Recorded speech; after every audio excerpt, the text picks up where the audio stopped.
This is the Making Waves podcast. My name is Dave Rootman. We're here with John Hughes, District 13 representative. John, welcome. Thank you, Dave. It's a pleasure to be here. Well, thank you for spending a little time with us on this very cold day. You are newly elected to the House of Representatives. And Correct. One of your bills that you're bringing is Joint Resolution 5003. And that's to raise the threshold for constitutional amendments that are on the ballot. Could you tell us just a little bit about that? Be happy to. HJR, House Joint Resolution 5003, is designed to provide a safeguard for the state constitution. It provides for increasing the votes needed to pass an amendment to the Constitution to 60% of votes cast, as opposed to the current 50% plus one. When you amend constitutions in other states or for the Constitution of the United States, it's a much higher threshold. You have to pass things multiple times, and it requires more than 50%. That's correct. And many states also contain provisions that carve out state constitutional amendments as requiring a higher threshold, more than a simple majority. And it's because state constitutions, as well as our federal constitution, are designed to contain the fundamental rights, duties, and liberties that people universally or near universally agree upon. And so when something like Medicaid expansion, for example, is put into the state constitution, as it was in the form of Amendment D in 2022, now we have an unfunded mandate in the state constitution. And so the argument then becomes, are we going to be subjected to federal court jurisdiction because the state now has an obligation to fund the exercise of that constitutional right? Much like with the Sixth Amendment right to counsel, the United States Supreme Court in the early 60s enacted, or I should say ruled, that effective assistance of counsel, which is guaranteed by the Sixth Amendment, created a corresponding obligation to publicly fund that defense. Now, I'm not arguing against the right to a lawyer when you can't afford one by any means, but I'm just saying that we need to soberly approach amendments of our state constitution because of the likelihood that the creation of an unfunded mandate will end up being a burden of the taxpayers in a state like South Dakota. And of course, the legislature cannot amend or change the Constitution on their own, rightfully so. But putting something in the Constitution is a very serious matter for that reason. That's correct. And in any event, the right of the people is not affected. South Dakota in 1898 led the nation in amending its constitution to allow for initiated measures and referred laws.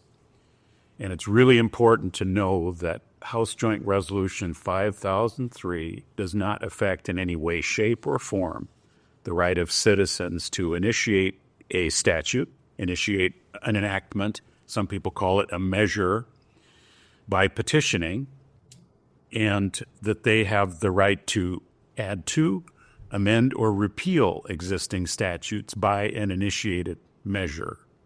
They also have the right to refer a law to the vote of the people, and by petitioning and having voter petitions signed, the people of South Dakota, the voters, can refer a law that has been enacted and prevent it from becoming effective, such as Referred Law 21, essentially prevented SB 201, the Landowner's Bill of Rights, from becoming effective in South Dakota. And I am a big fan, and I will vigorously defend the continued and ongoing right of the people to initiate measures and to refer measures that have been passed and prevent them from becoming effective. HJR 5003 pertains only to state constitutional amendments, whether they are initiated by the legislature or they are initiated by the people. Why is this needed? Well, we've seen in the last few years public policy measures that add unfunded mandates to the Constitution or strive to change the character of the way we vote and the way we the way we enact laws and the way we elect our leaders in South Dakota. For example, Amendment H, the open primary system. South Dakota has had a tradition of a political system in which political parties are active. And for example, minorities will get free. Basically, if Amendment H would have been passed, for example, the Libertarian Party likely, I'm guessing, would have had extreme difficulty even getting on the ballot. They even said so themselves. Yeah, and so the Libertarians opposed Amendment H, the Republicans opposed Amendment H, and the Democrats opposed Amendment H. We need to... South Dakota is not an Athenian city-state. This isn't Athens, Greece. And our founders resoundingly rejected democracy. I just listened to the President Trump inauguration, and I listened to Senator Amy Klobuchar, who is an ardent Democrat, progressive left from Minnesota, mentioned how the United States is a democracy. I don't know how many times she mentioned that we're a democracy. We're fundamentally not a democracy. And she's a lawyer. She ought to know better than that. We are a representative government in the form of a constitutional republic. That's what we've always been. And I hope that we always will be that. And what happens is that we have direct democracy in South Dakota, probably more than a lot of states, because we do allow the people. Our state motto is under God the people rule. That's really true in South Dakota, because South Dakotans have the right, again, to initiate measures into law, to amend existing measures, to repeal existing statutes, and they have the right to refer laws that are passed by the legislature and keep them from becoming effective. But we need a guardrail. We've seen enormous amounts of money. For example, with Amendment G, 84.1% of the money that was fueling Amendment G came from outside of South Dakota. But South Dakotans spent their hard-earned money and devoted huge amounts of unpaid time to raise 89%, more, I think it's 89.3%, could be a little bit off on that, of the money that was spent to defeat Amendment G was raised by in-state sources from South Dakotans. And so we're a state who needs to protect itself. And because of the ease with which a constitutional amendment can be passed in South Dakota, we are a laboratory for what I will call left of center, way left of center people who want to fundamentally transform our government in South Dakota, and it's not in the best interest of the people to do so. I think you're absolutely right. We've been seeing this for years, and every single cycle we've had since 2016, even before, it's outside South Dakota money is being raised to cause mischief inside South Dakota. And until recently, we've had no native organizations really organized to oppose these things. They're throwing, from their point of view, very small amounts of money, $500,000, $1 million, right? It's chump change in Boston. But here, that can run a whole campaign. Yeah. And they're really inflicting us with their political agenda and trying to override our own constitutional government. And as I went door to door during the campaign, during the primary campaign, April, May, first few days in June, the amount of voter fatigue is so self-evident, and also wallet fatigue. Now, it's ballot box fatigue, it's energy fatigue, and it's wallet fatigue from South Dakotans that fundamentally disagree with what small groups that are funded by out-of-state interests are trying to do to change South Dakota and stretch it into a form of government which our founders never intended and which flies in the face of separation of powers and the fundamental right of the people to have the form of government that we enjoy in this state and hopefully will continue to enjoy in the future. Why shouldn't conservatives be concerned about this? Well, it only applies to constitutional amendments.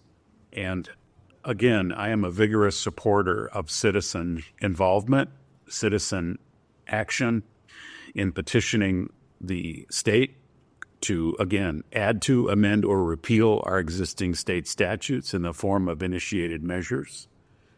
The simple majority of 50% plus one remains the test for initiated measures. And also to refer laws such as SB 201. I supported the effort to defeat 201, the so-called Landowners' Bill of Rights, from becoming effective in South Dakota. And that is the referred law measure. And so, again, 50% plus one vote is still the test for a referred law. But let's not clutter up our Constitution with policy measures that we don't have at least a higher majority that is in support of it. And I will tell you, when recreational marijuana was put on the ballot, I went to the post office downtown, mailed some letters, and a young man came up to me and said, "Do you support health care?" And I said, "Well, of course I do." So he then presented me a petition asking me to support a constitutional amendment to put recreational marijuana in our state constitution. And I was flabbergasted. I said, "That's not health care." And now I'm reading the literature in medicine and how marijuana use can affect the healthy growth and development of the brain in young people, and also possibly create schizophrenia and other mental illnesses. I'm like, why on earth would anyone want to put the right to use, distribute, and sell marijuana in our state constitution? Now, I'm still open-minded about the whole topic of cannabis. Maybe there are some things that make sense. But to put that in our constitution, which then the state now has carved this in stone. They've carved it. It's there. Our legislature can't respond to this, and the citizens can't initiate measures to roll that back, to expand it. It puts public policy up for sale. Basically, it makes our public policy for sale when hundreds of thousands and millions of dollars come in from out of state to change the fundamental way that we think, act, and believe in South Dakota. Where are we sitting on this bill? What do you think chance of it passing? The do pass vote of the House State Affairs was resoundingly positive, 11-2. And so I envision this going to the floor, and we will continue to make these same arguments because they're sound. They're sound arguments. They're common sense arguments. It keeps the people in control, ultimately, of formulating public policy in our state through the initiated measure or the referred law measure, which is a hallmark and a source of really pride for our state that we, again, under God, the people rule. The people rule this state. But we just don't want there to be the ability to exploit the good, honest, hardworking people of South Dakota by duping people potentially into doing things that ultimately will be harmful. I'm hoping for a favorable vote on the floor. I'm hoping that this measure will head over to the Senate and that we'll have similar success. And one thing that is not required, the governor is not required to sign a joint resolution. So if the Senate passes this after it survives the House floor vote, then it will go to the people. And after all, Dave, the people will decide whether this makes sense to move to 60% or whether what they want to maintain the simple majority of 50% plus one. This is simply submitting the question to the voters. They get to decide. And they'll decide in 2026. Correct. This has been the Making Waves podcast. John, thank you so much for your time. Thank you, Dave. I appreciate the opportunity to be here, Dave. Thank you. My name is Dave Rotman. We've been with John Hughes, District 13 representative.